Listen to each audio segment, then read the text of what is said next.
नाज़रीन, अवामी न्यूज़ में ख़बरुनि सिलसिलो जारी है। इन वक़्तां खे झोल मां ख़बर ईंदड़ झोल लॻ मॉडर्न फ्लोर मिल लॻ पोरियत प्रताप भील जी ज़ाल श्रीमती राधा भील कैंसर ऐं शुगर जहिड़े मूज़ी मर्ज़ में मुब्तला हुअण सबबि हलण फिरण खां लाचार आहे। संदसि पेरनि में फट थी पिया आहिनि। इन हवाले सां वधीक तफ़सील ॿुधाए रहियो आहे झोल मां अवामी न्यूज़ रिपोर्टर मोइन लाल जोलाई पंहिंजी इन रिपोर्ट में।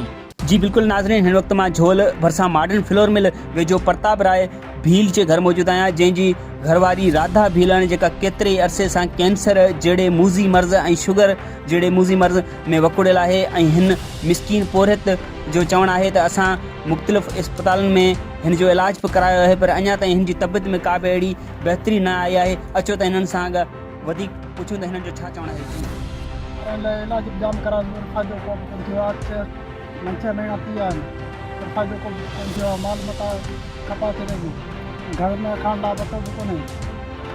ग़रीब माण्हू जी का शइ कान्हे, माल खपाए छॾियो, ॻह बि खपाए। हिननि जो इलाजु कयो आहे, 5-6 महीना थी विया आहिनि, उहो इलाजु अञा हिन मां दवा मां फ़ाइदो कोन थियो आहे। हाणे ग़रीब मिसकिन का शइ हिननि वटि कान्हे, माल मिल्कत जो सभु खपाए हिननि पंहिंजे इलाज करी आहे।